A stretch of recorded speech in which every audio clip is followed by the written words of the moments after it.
Film ini berlatar sekitar abad 1300 sebelum Masehi, di mana kala itu bangsa Israel atau Ibrani telah menjalani perannya sebagai budak selama 400 tahun lamanya di kawasan Mesir. Dan selama itu pula, mereka terus berdoa untuk meminta kepada Tuhannya supaya memberikan seorang pemimpin agar bangsa Israel bisa terbebas dari perbudakan. Why is he smiling? Punished. Persistent troublemaker. Yang mana lahirlah sosok bernama Musa, yang terpilih untuk menjadi seorang pemimpin bangsa Israel. Sebelum itu, Musa masih belum menyadari bahwa dirinya adalah seorang utusan. Pasalnya, sejak masih bayi, Musa sudah berada di lingkungan kerajaan Mesir, yang dimana saat itu, kerajaan Mesir dipimpin oleh seorang raja bernama Raja Seti pertama. Dan beliau adalah seorang penguasa Mesir, sekaligus menjadi ayah angkat Musa. Raja Seti pertama selalu mengistimewakan Musa dibanding putra darah dagingnya sendiri yang bernama Ramses kedua. Hingga hal itu mengakibatkan Ramses menaruh perasaan iri hati kepada Musa. Hal itu terlihat ketika mereka berdua sedang menjalankan perintah dari ayahnya untuk bertempur dengan bangsa Het. Dan inilah yang terjadi berikutnya.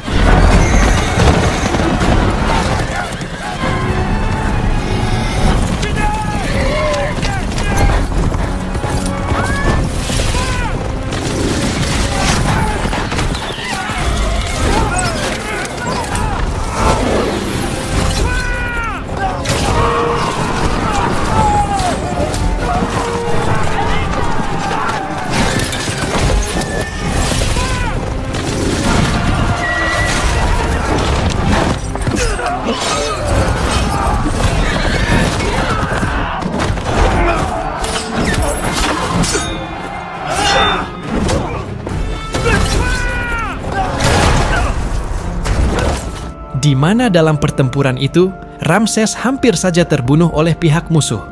Tetapi, nyawanya bisa terselamatkan berkat bantuan Musa.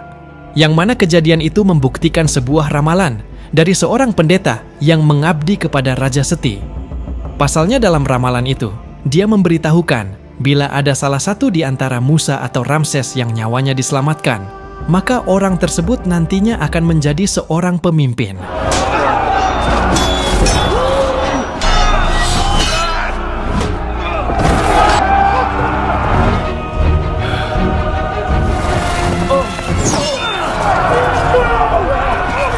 Dan bukti itu mulai terlihat, di mana sekarang ini Musalah yang menyelamatkan Ramses kedua, sehingga peluang untuk menjadi seorang pemimpin Mesir kini semakin terang benderang. Namun sayangnya, hal itu tak mungkin terwujud, karena Musa memang tak punya garis keturunan, serta bukan merupakan darah daging dari Raja Seti pertama.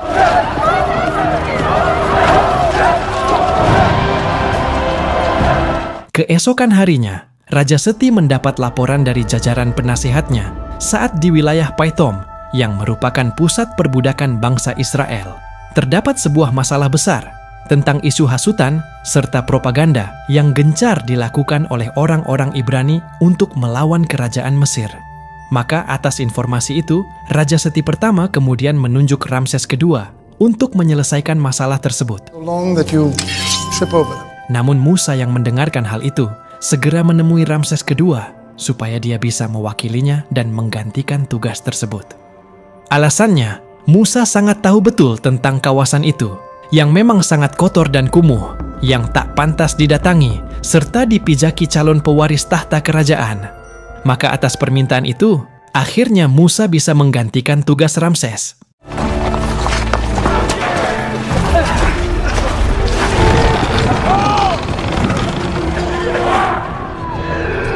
Kemudian, sesampainya di sana, Musa disambut oleh seorang penguasa yang sangat ambisius bernama Hegeb. Kemudian, Musa menerangkan tujuannya datang ke Pithom, karena di wilayah ini sedang terjadi sebuah masalah. Maka dari itu, dia sengaja jauh-jauh datang ke wilayah ini untuk membereskan masalah tersebut. Musa berencana untuk mengumpulkan semua tetua dari bangsa Israel untuk mengetahui fakta yang sebenarnya terjadi, yaitu tentang penuturan keterangan dari Hegeb bahwasanya bangsa Israel sedang merencanakan sebuah hasutan untuk melawan kerajaan Mesir. Kemudian, salah seorang tetua yang bernama Nun sontak menentang hal itu, karena sebetulnya bangsa Israel hanya ingin kembali ke tanah Kanaan yang sudah dijanjikan oleh Tuhannya. Musa sangat tahu betul tanah Kanaan seperti apa. Bahkan menurut cerita, penduduk Kanaan dikenal sebagai orang-orang yang lebih agresif dibanding orang-orang Mesir. Hingga dari ucapan itulah, Nun mulai merasa penasaran tentang sosok Musa, sehingga dia pun memintanya untuk memperkenalkan diri. Kemudian, Musa akhirnya memperkenalkan jati dirinya, bahwa dia adalah putra dari Bithia dan cucu dari Horemheb. Di mana setelah mendengar informasi itu, sontak membuat Nun sangat terkejut. I can see you're unconvinced, and that's a problem. Of comfort is necessary to keep up this. Dan setelah pertemuan itu, Musa menerima sebuah pesan dari Joshua bahwa Nun sedang menunggunya di sebuah tempat. Maka tak berselang lama, Musa segera mencari tempat yang dimaksud. We're not dangerous. Wait by the horse. I don't think this is one. Out. Di sana, Musa diberitahukan tentang jati dirinya yang asli, bahwasanya dia adalah keturunan langsung dari Bani Israel yang sejak balita sengaja dihanyutkan ke sebuah sungai yang mengarah ke istana Mesir. Semua peristiwa itu terjadi karena kala itu kerajaan Memphis sedang gencar-gencarnya melakukan aksi penghapusan terhadap keturunan Bani Israel. Dengan demikian, ibunya sengaja menghanyutkannya ke sungai untuk menyelamatkan Musa. Di mana secara kebetulan, Bithia yang saat itu tak bisa mempunyai keturunan, berhasil menemukan Musa dan mengadopsinya sebagai anak. Every firstborn unnamed by your mother. Mendengar kenyataan itu, seketika Musa menjadi emosi, hingga dia tak sengaja membunuh 2 orang prajuritnya. Dan di saat yang sama, tanpa disadari, percakapan antara Musa dan Nun ternyata telah terdengar oleh 2 orang Bani Israel, hingga dengan segera mereka pun melaporkannya kepada Hegeb.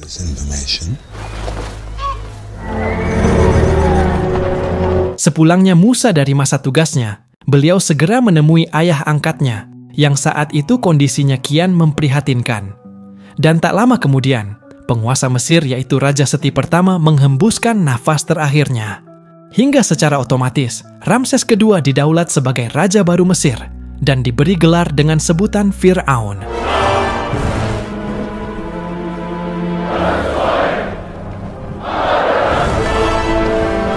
Singkat cerita, setelah Ramses kedua menjadi raja dan Musa sebagai penasihatnya, tiba-tiba mereka berdua dikejutkan dengan kehadiran Hegeb. Di mana tujuannya datang ke sana adalah untuk memberitahukan silsilah asli Musa kepada Ramses kedua. It's in your interest. Awalnya Ramses tak mempercayai berita itu, tapi karena adanya suatu desakan, termasuk dari ibunya sendiri yang bernama Ratu Tuya, akhirnya Ramses kedua memanggil Miriam yang saat itu bekerja sebagai pelayan istana. Ramses mendesak kepada Miriam agar mau mengakui bahwa Musa adalah saudara laki-lakinya. So you're not his sister then? Raise you both. Tetapi Miriam secara tegas menyangkal pernyataan tersebut, yang membuat Ramses kedua mulai tersulut emosi, hingga dia mulai memakai cara kekerasan agar Miriam mau mengakuinya. Don't take this any further.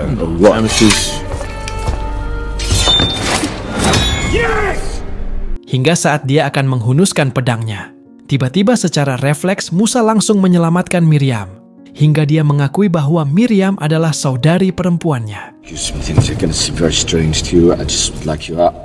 Akibatnya, Musa, Miriam dan Bithia diusir dari istana kerajaan untuk menjalani hukuman pengasingan. Kemudian, di tengah perjalanan kepergiannya, Musa akhirnya memutuskan untuk berpisah dengan ibu angkatnya dan juga Miriam untuk menemukan kehidupannya sendiri. What he wanted to hear. I wouldn't have said what he... Sehingga perjalanannya itu mengarah ke sebuah kawasan Midian yang dikenal oleh umat muslim sebagai kaum Midian yang pernah diazab oleh Allah Subhanahu wa Ta'ala.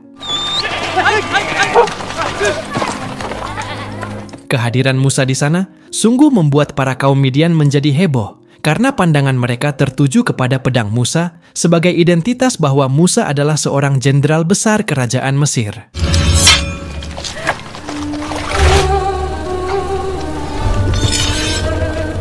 Maka dari sana, Musa kemudian dibawa ke kediaman Yitro sebagai tokoh paling dihormati di kawasan itu. Hingga akhirnya, dari perkenalan mereka, membuat Musa dinikahkan dengan putrinya yang bernama Zipora. And stay the night if you want. Before continuing on, you are welcome to get cleaned up before dinner if that appeals to you. Usai membersihkan diri dan merapikan jenggotnya, Musa bersiap menyambut hari pernikahannya. Keesokan harinya, upacara pernikahan pun dilangsungkan dengan penuh sukacita, di mana terpancar jelas di mata mereka kebahagiaan dan cinta yang bersemi. This is my husband. This is my wife. You shall say to the world, or after these vows. Singkat cerita, setelah 9 tahun menjalani kehidupan di sana, kini Musa telah memiliki seorang putra bernama Gershom. Good throw, Father. Oh God. Di mana dia saat ini juga telah menjadi seorang penggembala domba. Semenjak tinggal di sana, Musa sangat penasaran dengan sebuah bukit yang tak jauh dari tempat tinggalnya, yang mana orang-orang Midian mengenalnya sebagai Bukit Tuhan atau Bukit Horeb, atau yang dewasa ini disebut Gunung Sinai. Dan tempat tersebut sangatlah terlarang untuk didatangi. Namun entah kenapa, Musa merasa terpanggil untuk menjamah bukit tersebut, sehingga dia memberanikan diri untuk datang ke sana.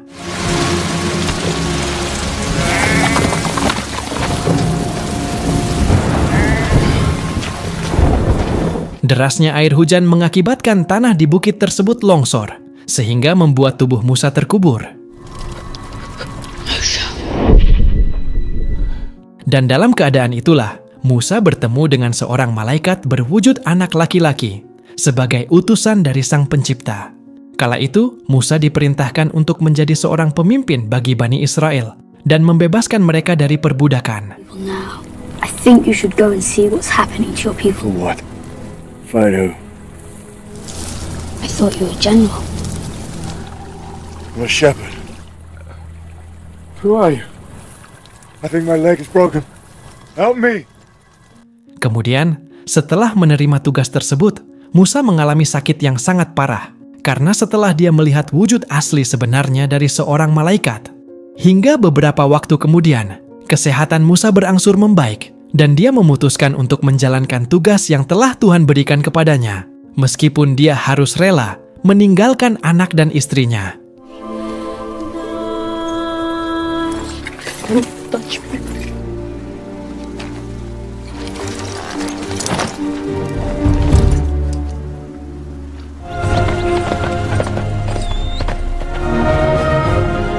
Setelah sekian lama melakukan perjalanannya, kini Musa telah sampai di Mesir dan beliau disambut hangat oleh Nun, Joshua, serta saudaranya yaitu Harun. Kini, Musa mempunyai misi untuk membebaskan Bani Israel dari seorang tirani penguasa Mesir. Dan sejak dia serta keluarganya diusir dari istana, maka untuk pertama kalinya Musa dan Raja Ramses kembali bertemu. God. Oh no, is that what you're telling me? Are you saying? Kala itu, Musa langsung mengutarakan maksud kedatangannya, yaitu untuk meminta agar Ramses membebaskan para budak. Do not call them animals! Karena akibat perlakuan keji dari Ramses, sebagian Bani Israel banyak yang menderita.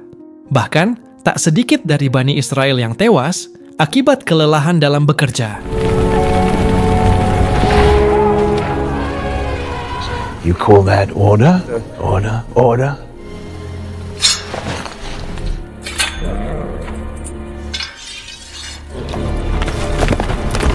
Hingga setelah Raja Ramses menganggap itu sebagai ancaman, kemudian dia meminta kepada setiap petinggi kerajaannya untuk bisa membunuh Musa dan keluarga terdekatnya. Dan inilah yang terjadi berikutnya.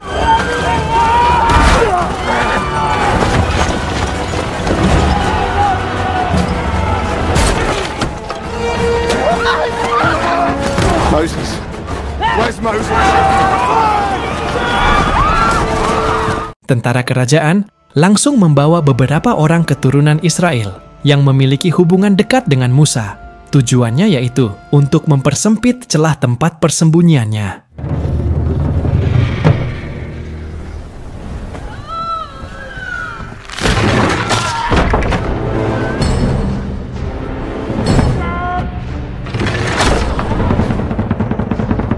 Namun sayangnya, cara Ramses tersebut ternyata tidaklah efektif.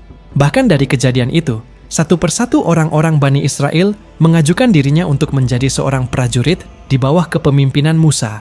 Lantas, Musa melatih mereka dengan ilmu serta kemampuan militer. Mulai dari berpanah, menunggang kuda, sampai keahlian berpedang. Semua ini dilakukan untuk membekali diri mereka dan berjaga-jaga jika suatu hari nanti mereka akan diterjunkan di medan perang. Berbulan-bulan lamanya, Musa memberikan pelatihan. Akhirnya, para kaum Bani Israel kini telah mempunyai basic militer serta ilmu bela diri.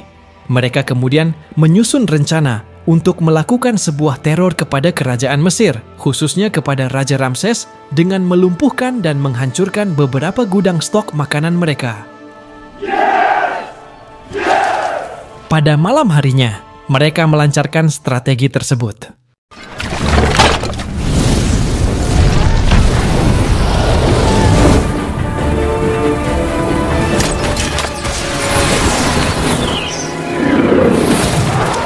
Melihat adanya pemberontakan dari kaum Bani Israel, Raja Ramses pun tak berdiam diri. Dia segera membalas dengan mengerahkan pasukan besar untuk membakar rumah-rumah Bani Israel, termasuk isinya, yang mengakibatkan banyaknya dari kaum Bani Israel meregang nyawa.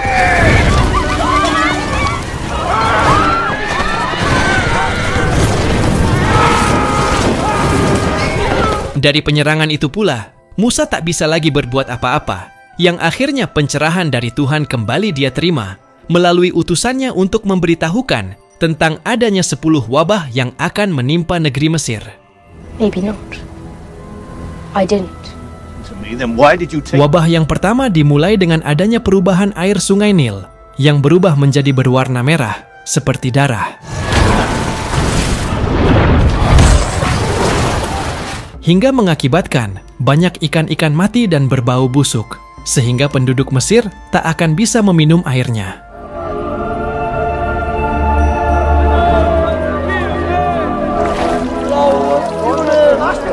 Tak berselang lama, wabah kedua pun kembali terjadi dengan kemunculan puluhan ribu katak dari dasar sungai Nil. Akibatnya, seluruh kerajaan dan rumah-rumah warga dipenuhi dengan katak. Setelah itu, muncullah hewan-hewan liar seperti belatung dan lalat, karena katak-katak yang tersebar di daratan telah berubah menjadi bangkai.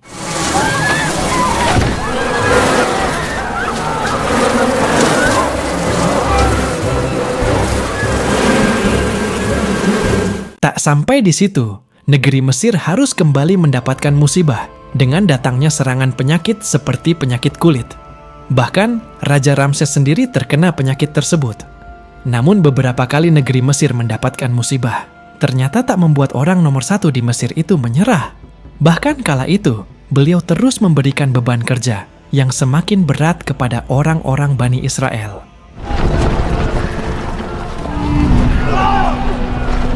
Akhirnya, malapetaka pun kembali terjadi di negeri Mesir dengan adanya wabah sampar yang menyerang ternak-ternak. Hingga secara otomatis, seluruh hewan ternak, termasuk kuda-kuda kesayangan Raja Ramses, mati secara mengenaskan. Belum selesai wabah tersebut melanda, kerajaan Mesir kembali mendapatkan sebuah bencana dengan adanya badai hujan es yang membuat rumah-rumah menjadi hancur.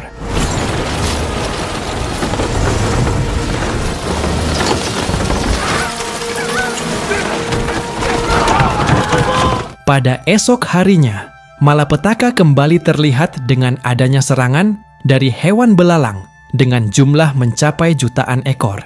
Akibatnya, seluruh pertanian dan perkebunan menjadi gagal panen, sehingga negeri Mesir terancam kelaparan. Kala itu, para jajaran penasihat istana meminta agar Raja Ramses memberikan stok makanan kerajaan kepada masyarakat, supaya bisa membantu meringankan situasi dan musibah ini cepat berlalu. Namun dengan angkuhnya, Raja Ramses yang mempunyai sikap serakah dan sombong menolak untuk membagikan makanannya.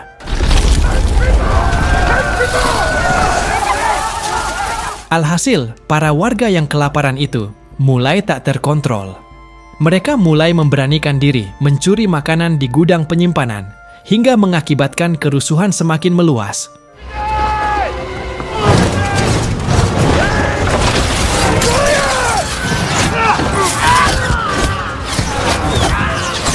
Bahkan, gudang penyimpanan stok makanan terbakar hebat. Dan peristiwa itu menjadi sebuah musibah, karena Raja Ramses tak segan-segan untuk melenyapkan siapapun warganya yang berani mencuri makanan kerajaan. Meskipun setelah mendapatkan musibah bertubi-tubi, namun Raja Ramses masih belum sadar dari sikap angkuhnya. Malah sebaliknya, dirinya kini merasa bahwa dia adalah Tuhan. Atas sikap angkuhnya tersebut, tiba-tiba utusan Tuhan kembali menemui Musa untuk mengabarkan tentang musibah terakhir yang akan diderita oleh negeri Mesir, yang mana musibah itu adalah kematian bagi semua orang yang berstatus anak sulung, tanpa pandang bulu. Nothing will change. You still don't think of them as yours, do you?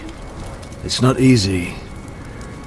Mendengar musibah yang akan terjadi itu, membuat Musa memerintahkan kepada Bani Israel untuk menyembelih seekor domba, serta menggunakan darahnya supaya dioleskan ke setiap pintu-pintu rumah, agar nantinya Bani Israel dapat terhindar dari malapetaka.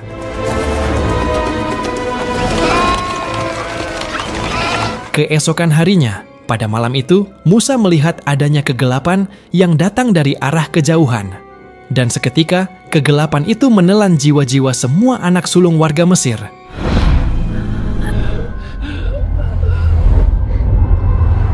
Termasuk anak Raja Ramses yang masih balita. Ramses. Dan dari peristiwa itu, akhirnya membuat Raja Ramses memutuskan untuk membebaskan seluruh Bani Israel. Hingga setelah 400 tahun lamanya, Bani Israel menjalani masa perbudakan. Akhirnya kini mereka bisa terbebas.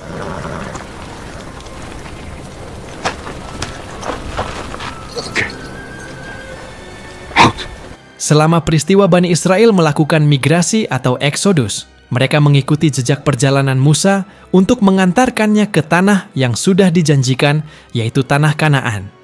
Rute yang mereka lalui tak main-main, karena mereka harus menempuh perjalanan yang sangat panjang, melewati padang pasir yang begitu gersang. Namun di tengah perjalanan itu, tiba-tiba seorang pria dari Bani Israel melihat munculnya pasukan Mesir yang dipimpin langsung oleh Raja Ramses yang sedang menuju ke arah mereka. Bahkan Raja Ramses mengerahkan seluruh divisinya berjumlah 3.000 sampai dengan 4.000 personil, termasuk 1.000 dari divisi kavaleri kereta tempur. Musa kala itu menyadari bahwa pasukannya tak bisa menandingi pasukan Raja Ramses.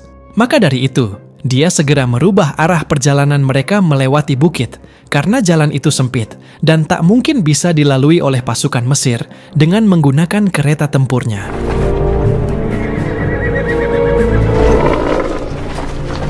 Hingga pada akhirnya, perjalanan Musa telah sampai di sebuah pesisir pantai Laut Merah. Meskipun kini dia berada dalam kondisi terpojok, karena di depannya hanya ada lautan, sedangkan di belakangnya terdapat pasukan Ramses yang terus mengejar mereka.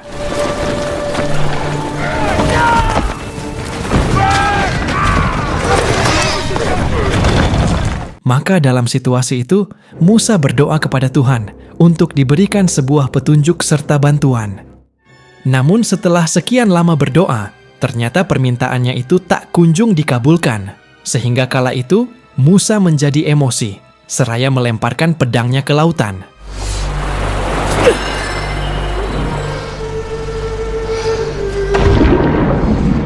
Dan dari kejadian itu, tiba-tiba tanpa disadarinya, air laut di hadapannya seketika terbelah dan membuka sebuah jalan untuk bisa mereka lewati.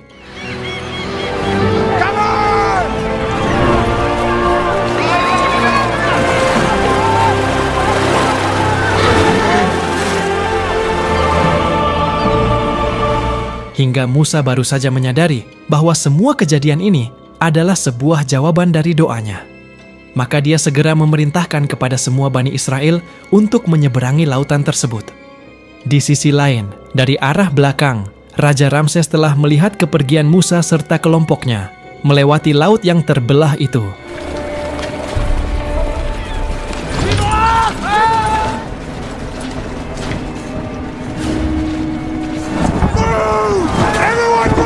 Maka dia tak mau melewatkan kesempatan tersebut untuk terus mengejar mereka. Dan setelah menyadari Raja Ramses dan pasukannya yang kini telah berada di belakangnya, maka seketika itu juga Musa meminta kepada Joshua untuk bersama-sama menahan pasukan Mesir. Hingga setelah semua kaum Bani Israel sudah berhasil menyeberangi Laut Merah, Musa kembali meminta kepada Joshua untuk meninggalkannya seorang diri. Karena ternyata tanpa disadari, laut yang sudah terbelah dan surut tiba-tiba kembali pasang, sehingga menimbulkan gelombang ombak yang sangat tinggi.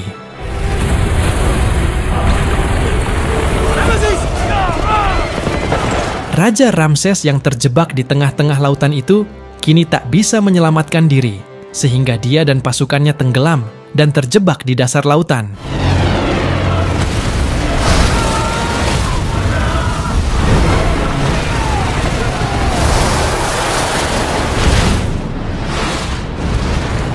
Meskipun dari peristiwa itu, Musa dan Raja Ramses bisa selamat, walaupun Raja Ramses harus kehilangan seluruh pasukannya. Ramesses.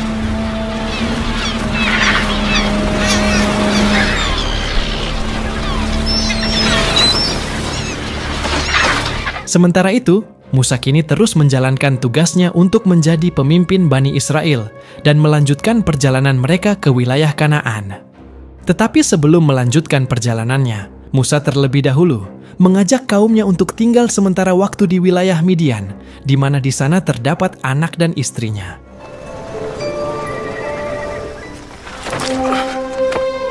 Setelah sampai di sana, Musa kembali dipanggil oleh utusan Tuhan untuk kembali mendaki Gunung Sinai. Di mana kali ini, Musa diperintahkan untuk menuliskan 10 perintah Tuhan yang berisikan hukum-hukum ketetapan Tuhan bagi Bani Israel yang kemudian dikenal sebagai Tabut Perjanjian. A leader can falter. I've noticed that about you. Hingga singkat cerita, saat Musa telah memasuki usia lanjut, beliau kembali membawa kaumnya ke tempat yang sebelumnya telah dijanjikan untuk melanjutkan kehidupan bagi kaum Bani Israel. Dan sebelumnya, ada disclaimer terlebih dahulu, bahwasanya kisah dalam film ini diangkat dari sudut pandang Kristen, dan bukan bermaksud untuk menggeneralisasi kisah sejarah yang diimani oleh agama-agama lain. Sehingga dengan ini pula, film pun berakhir.